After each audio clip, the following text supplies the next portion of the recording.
Hello friends, இந்த வீடியோவில் வந்து ரவுலத்தாரு போராட்டம், அதுக்கப்புறம் கிலாஃபத் இயக்கம் ரெண்டுத்தையும் பற்றி பார்க்கலாம். ரவுலட்டாரு போராட்டம் வந்து 1919 வந்து பண்ணியிருப்பாங்க. இது வந்து தமிழ்நாட்டில் தான் ஃபஸ்ட்டு தொடங்கியிருப்பாங்க. யார் தலைமையில் அப்படின்னா காந்தியோட தலைமையில். 1919 பிப்ரவரி மாதம் வந்து இந்திய சட்டமன்றத்தில் வந்து இந்த ரவுலட் மசோதா வந்து பாஸ் பண்ணியிருப்பாங்க. அப்போயே வந்து சீனிவாசாச்சாரி என்ன சொல்லியிருப்பார், ஒரு வேளை அந்த மசோதா வந்து நிறைவேற்றப்பட்டால் இந்தியா ஃபுல்லாக வந்து கொந்தளிப்புக்கு உண்டாகும்னு சொல்லியிருப்பாங்க. ஒரு வேளை இந்த மசோதா வந்து சட்டமாக்கப்பட்டால் அதை வந்து எதிர்த்து வந்து சத்தியாகிரகம் செய்வோம் அப்படின்னு சொல்லிட்டு காந்தியும் சொல்லியிருப்பார். அடுத்ததாக ராஜாஜி, கஸ்தூரிரங்க ஐயங்கார் இருக்கார்ல, அவங்க கேட்டதுக்கு ஏற்ற மாதிரி காந்தி வந்து தமிழ்நாட்டுக்கு வந்திருப்பார். எப்போனா 1919 மார்ச் 17 வந்திருப்பார். அப்போது வந்து கஸ்தூரிரங்க ஐயங்கார் வீட்டில் தங்கியிருப்பார். அங்கே தான் வந்து ரவுலட் சட்ட எதிர்ப்பு திட்டம் வந்து உருவாக்கியிருப்பாங்க மார்ச் 21, 22 அப்போ.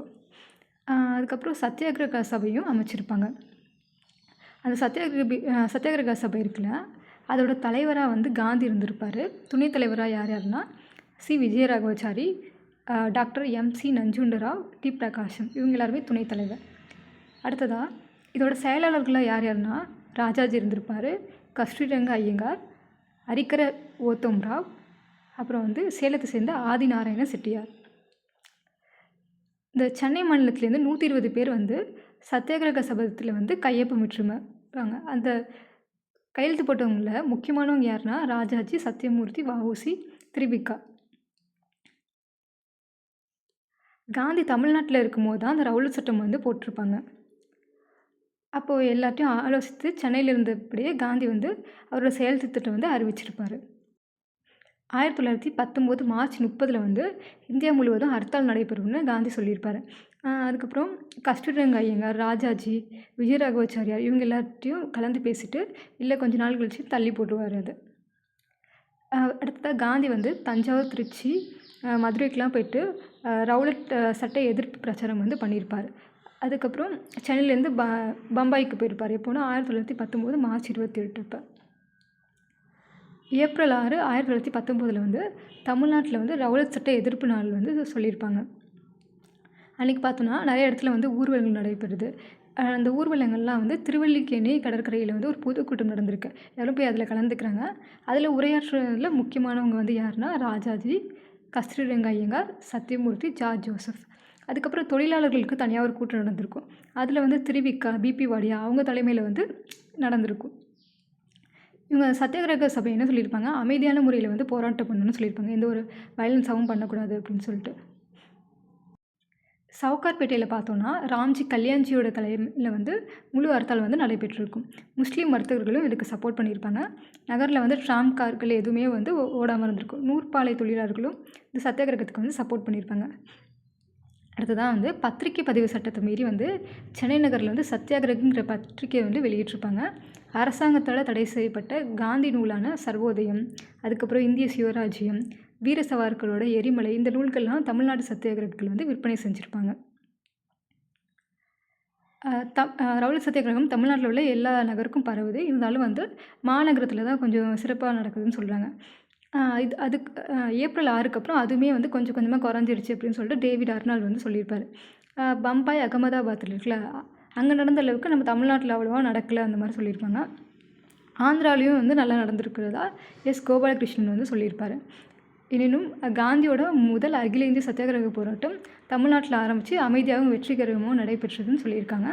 நெக்ஸ்ட்டு வந்து கிலாஃபத் இயக்கத்தை பற்றி பார்க்கலாம். இது வந்து 1919, 20 வந்து கொண்டு வந்திருப்பாங்க. காந்தியோட முழு ஒத்துழைப்போட இந்திய முஸ்லீம்கள் வந்து கிலாஃபத் இயக்கத்தை வந்து தொடங்கியிருப்பாங்க. ராஜாஜி வந்து கிலாஃபத் இயக்கத்துக்கு வந்து ஆதரவு கொடுத்துருப்பார். அதனால் தமிழ்நாட்டு முஸ்லீம்களோட ஆதரவை வந்து அவர் பெற்றிருப்பார்.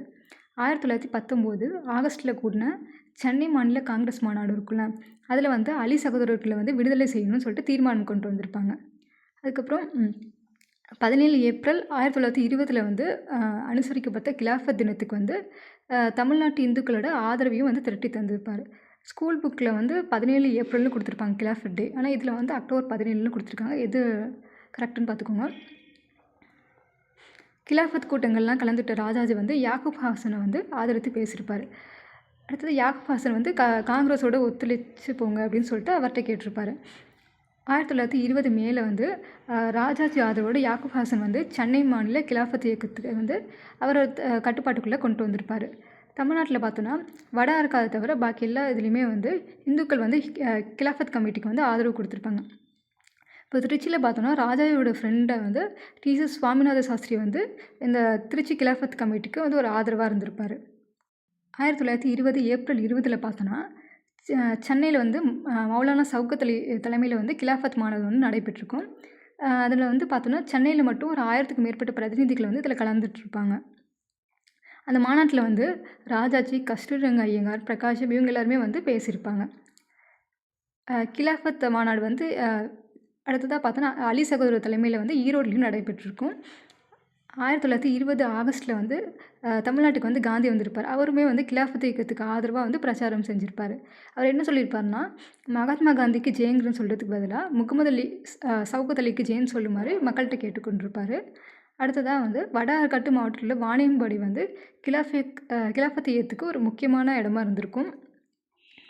அந்த வாணியம்பாடியை சேர்ந்த முஸ்லீம்கள் இருக்காங்களே, அந்த கிலாஃபத் பொதுக்குழு அப்படின்னு சொல்லிட்டு அவங்க ஒன்று ஏற்படுத்தி அதில் வந்து கிலாஃபத்தை பற்றி நிறைய பிரச்சுரங்களை வந்து வெளியிட்டிருப்பாங்க. ஆனால் தமிழ்நாட்டில் பார்த்தோன்னா நீதி கட்சியினரும் அந்த சுயாட்சி சங்கத்தினர் இருக்காங்க, அவங்க அப்புறம் லிபரல் கட்சியினர் இவங்க எல்லாருமே வந்து கிலாஃபத் இயக்கத்துக்கு ஆதரவு வந்து தந்திருக்க மாட்டாங்க. அவ்வளோதான். தேங்க்யூ.